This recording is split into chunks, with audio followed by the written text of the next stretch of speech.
It always begins quiet. A smile, a nod, a small joke. But something feels off. You're not in a talk. You're in a trap. They said it, and you walked right in. No insults, no shouting, just precision. One line, half a jab, half a joke, and now you're reacting. That's all they wanted. Not to win, but to make you lose. Silently, slowly, publicly. In this video, I'll show you how to stop falling for it, how to see it coming, and how to take back control. Not with more words, but with fewer. This is silence as strategy. Power through presence. Welcome to the storyteller, the smile that hides a knife. They don't shout. They smirk. They say it's sweet. Relax, it's just a joke. But it cuts, and you feel it. So do others. The room shifts. You force a smile. You laugh it off. You just lost.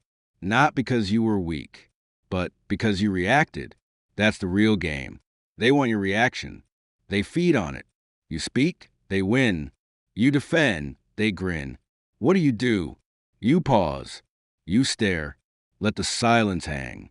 Then say, that was cute. You rehearse that? Or colder. Try again. This time without the need for attention. Then stop. Don't explain. Don't defend. Just let it sit. Watch them squirm. Watch them fill the silence. They expected a reaction. You gave them exposure. Why it works. Most people don't want to be right. They want to be liked. But power doesn't chase approval. Power controls reaction. And silence? Silence is unreadable. Unreadable is unshakable. That's your edge. Tactic 2, compliment with chains. You're so reliable. You always come through. Sounds nice, right? But wait, here comes the ask. Can you take this on too? There it is. The hook.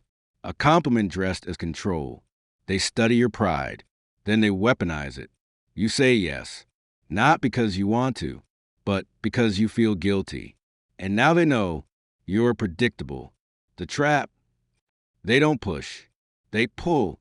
With sugar, not force.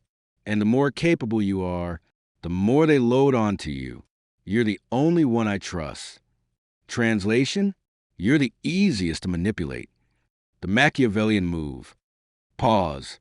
Look them dead in the eye. Say it cold. That's not praise. That's delegation. Let it land. Then walk. No smile. No guilt. They wanted control. You gave them clarity. Why it works. Guilt is their lever. Boundaries are your shield. And when you don't react to the praise, you become unreadable, uncontrollable, unbreakable. Tactic 3. I'm just concerned. This one's deadly. It doesn't stab. It seeps in. Slowly. Calmly. Like care. Are you sure about that? Just looking out for you. Sounds helpful. Feels gentle. But it's poison. Laced with doubt. What they plan isn't love. It's hesitation. You begin to question. Your path. Your plan. Yourself. The hidden agenda. It's not support. It's sabotage. If you fail, they were right. If you succeed, they still tried to help. Either way, they win, and you lose conviction. The Machiavellian response. Smile, slow, controlled, then say, I trust my strategy. You can keep your concern. Then pivot, change the topic, walk away if needed. Never explain. Never invite them into your vision. Because if they didn't help you build it, they don't get to shape it. Why it works. Most people fear being wrong. But what they fear more? Being doubted. If you fold under concern, you teach them your fear. If you stand firm, you teach them respect. Tactic 4, the public jab. Performance, not conversation. You thought it was a talk. It wasn't. It was a setup, a show, and you were the target. One comment. Half laugh, half slap. Well, look who finally has ideas. Laughter. Eyes shift. You feel it. Heat in your face. Your chest tightens. And now, they're watching you. The setup, this isn't about truth. It's about tempo. They struck first. Now you're reacting. And everyone sees it. Even if you're right, you still look weak. Because they chose the stage, the moment, the audience, the Machiavellian response. Don't react. Don't explain. Hold the stare. Count 3. Then, that was cute. You rehearse that in the mirror? Or sharper. Try again. That sounded insecure. Don't raise your voice. Raise the silence. Then pivot. Look away. Talk to someone else. You flip the frame. Why it works. The moment you defend, you lose control. But when you freeze the room, everyone sees the truth. They needed attention. You didn't. They looked clever. Now they look desperate. Tactic 5, weaponize flattery. Nice words. Sharp chains. It starts sweet. Always does. You're the best at this. You're irreplaceable. We couldn't do it without you. And you smile. Pride hits. You nod. And then, the ask, can you handle this one too? Since you're so good at it. You've been trapped, and it felt like a hug. The setup, praise isn't always pure. Sometimes it's bait, a leash disguised as a medal. They study what you love hearing, then use it, not to lift you, to steer you. Now you're working harder, smiling while they rest. The Machiavellian response. Step 1, pause. Don't smile. Don't thank them. Just stare. Step 2, cut the rope. Say, that's not a compliment. That's a setup. Or, appreciate the flattery, but I see the play. Step 3, walk. Leave them in the silence. Don't give them your energy. They didn't earn it. Why it works? Most people want approval. You want clarity. Most say yes to feel needed. You say no to stay free.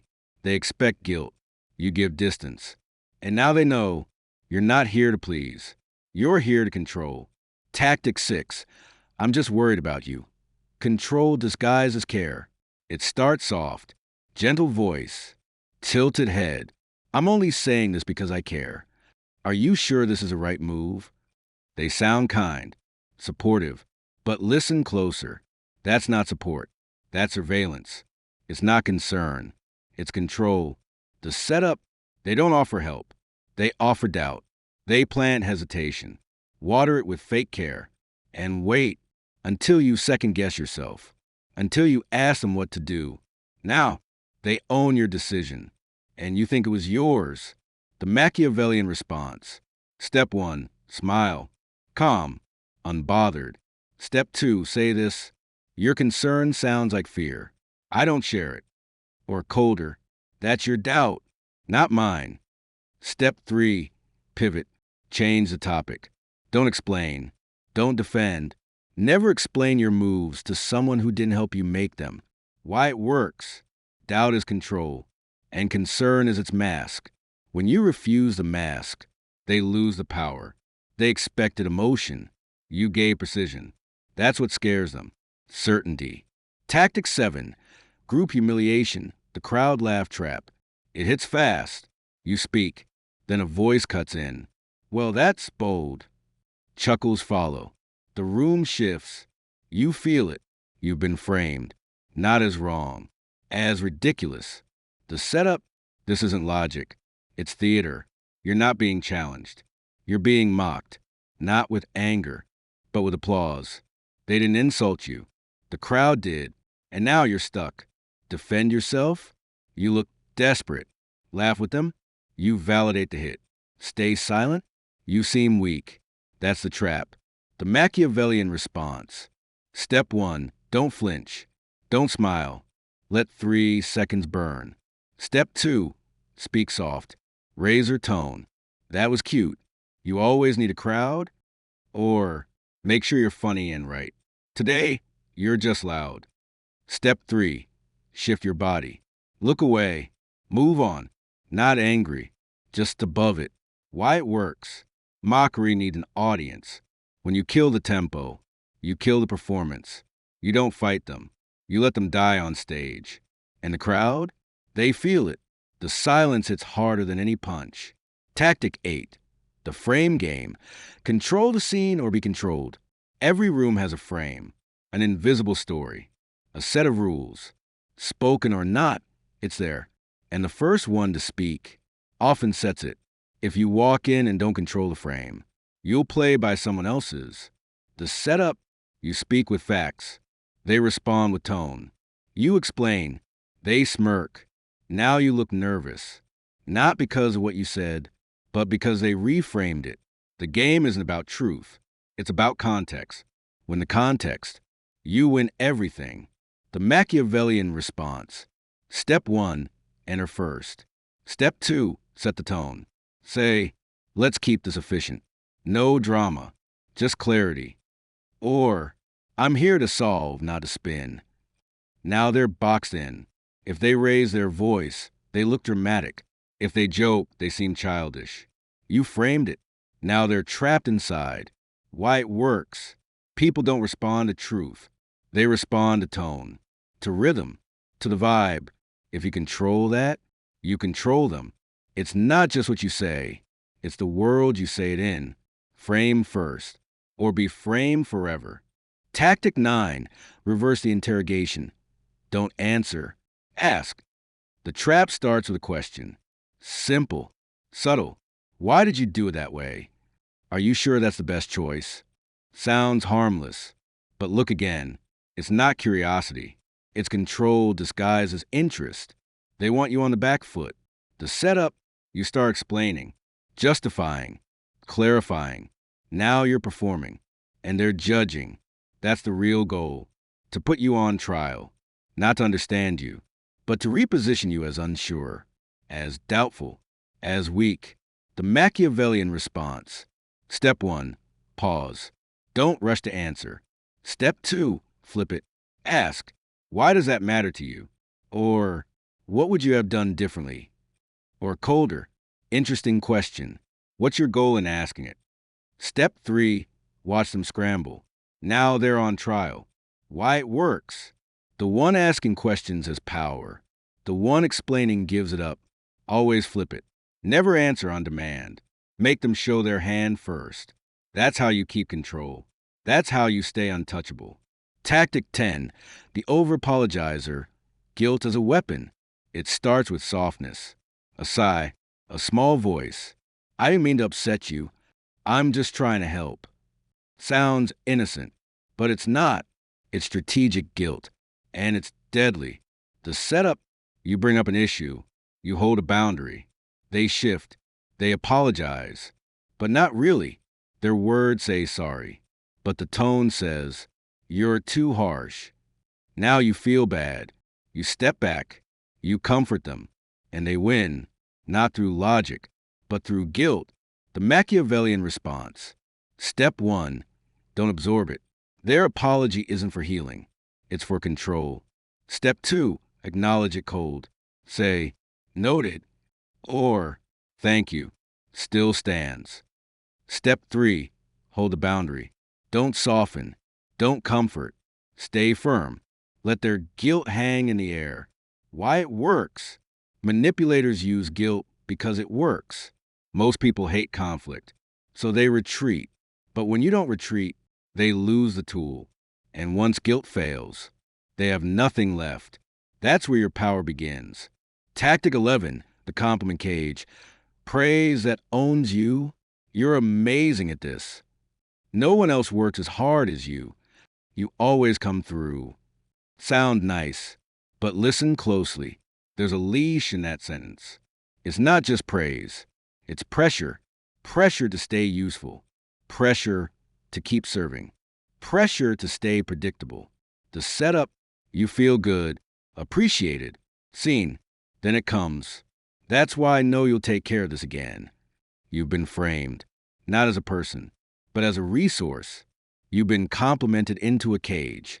The Machiavellian response. Step 1, spot the pattern. Step 2, separate flattery from leverage. Step 3, break the chain with clarity. Say, that's kind, but I won't be doing that this time.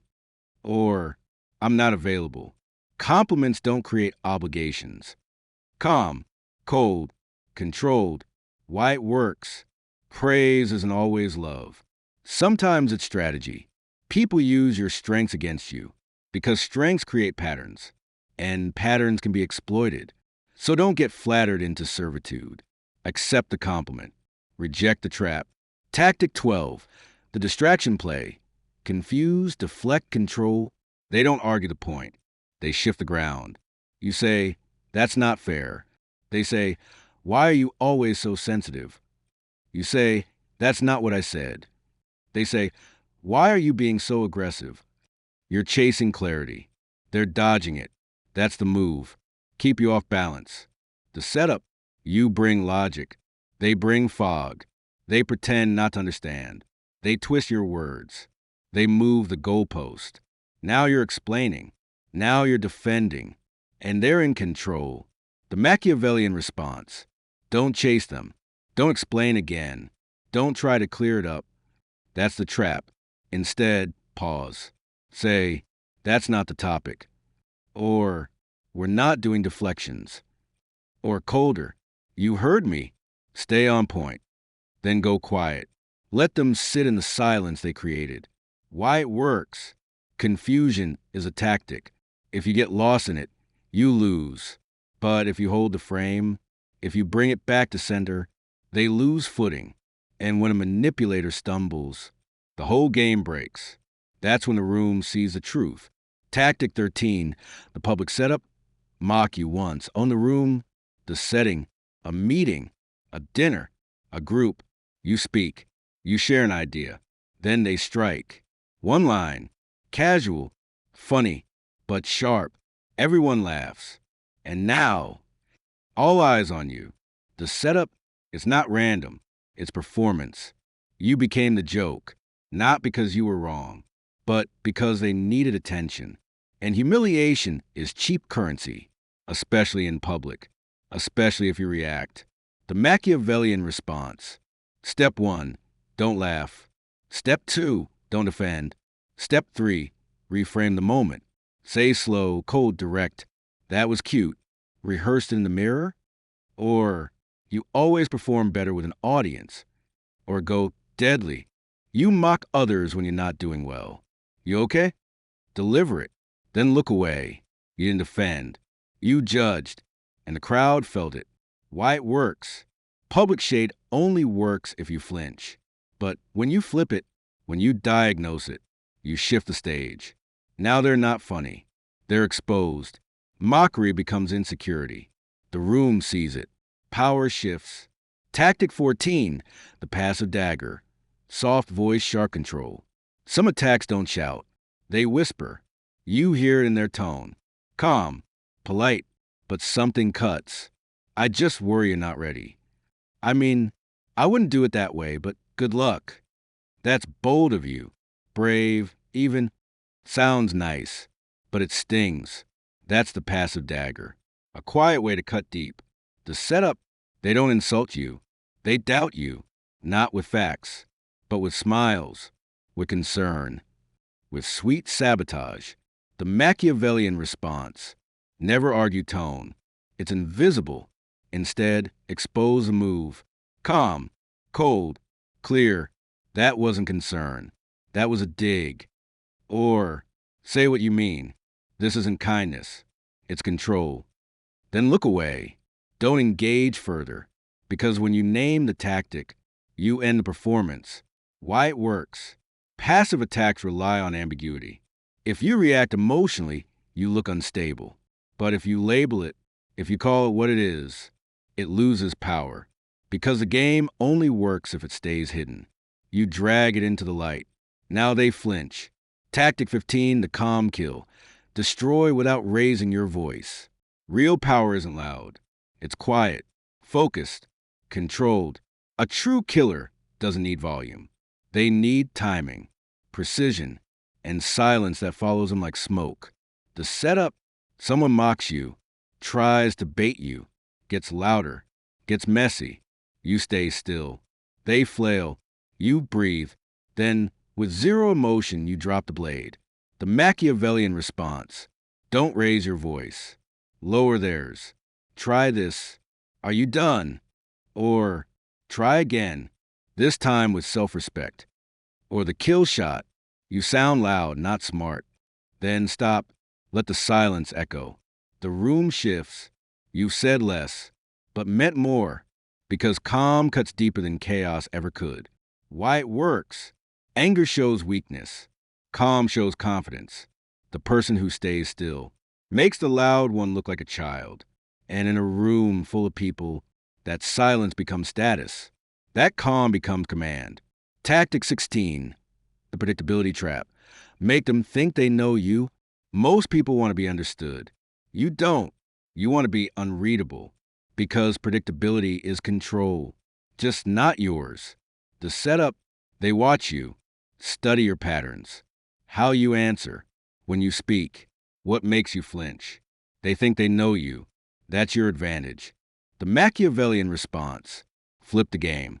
Be strategically predictable. Give them a rhythm. Then break it. Be polite for weeks.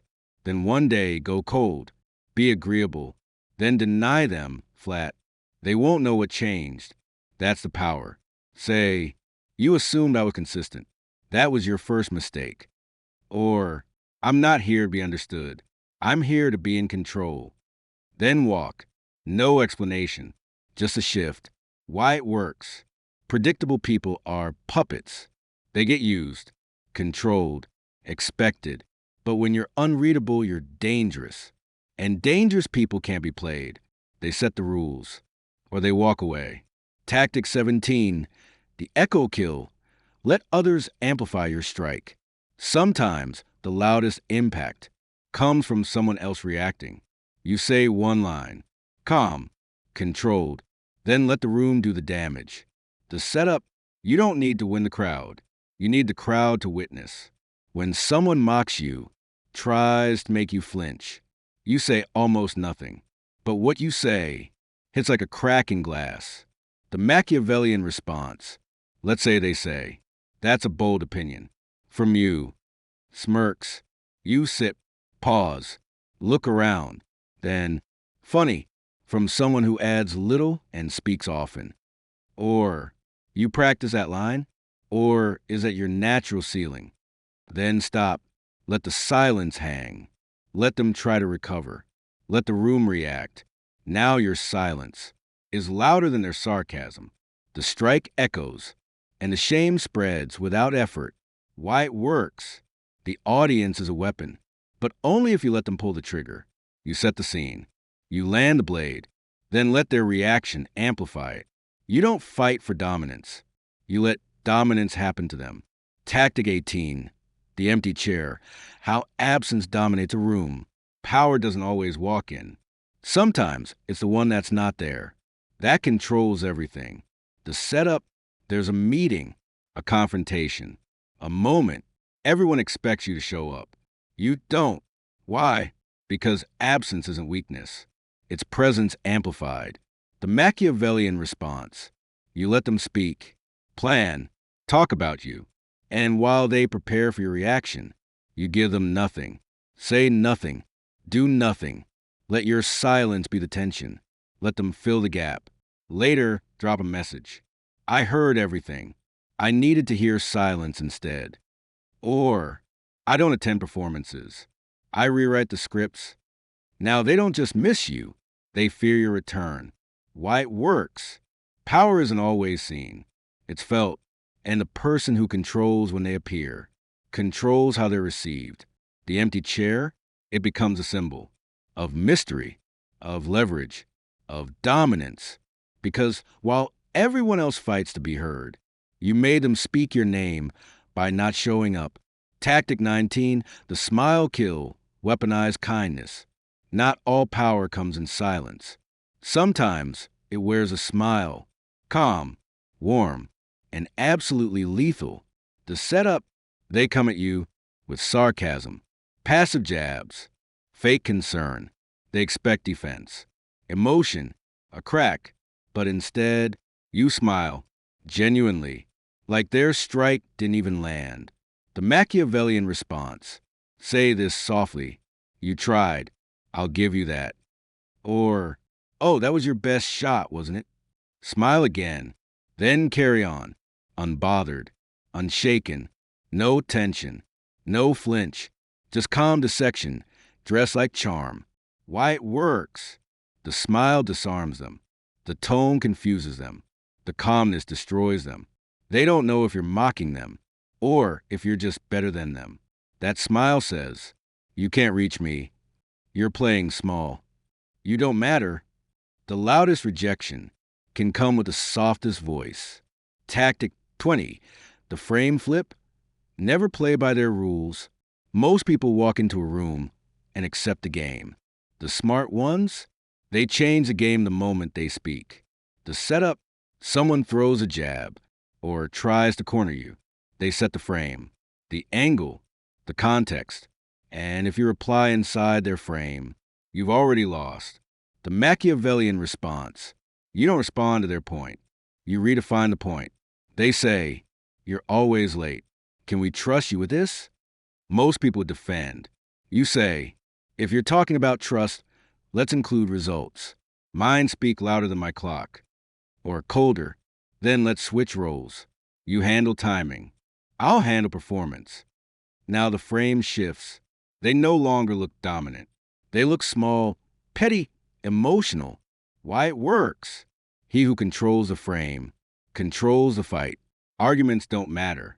If the context makes you look guilty before you open your mouth, the frame flip isn't about logic. It's about dominance of narrative. You reframe the insult into an opportunity. From "you're a problem" to "you're just proving my value." From "you're the weak one" to "you're the one who's threatened." Tactic 21, the strategic delay. Buy power with time. Power isn't always in the answer. Sometimes it's in the pause before it. The setup, they ask you something sharp. A challenge, a pressure tactic. "Well, what do you have to say?" They want you to rush, to panic, to react. The Machiavellian response. You don't answer. Not right away. Instead, pause. Look at them. Tilt your head slightly. Count 3 seconds in silence. Then say, "I decide how fast we move, not you." Or even colder, you rush your question. "I won't rush my answer." Now the room shifts. You're no longer under pressure. You become the one applying it. Why it works. Fast responses equals reactive energy. Slow responses equals composed control. That pause does 3 things.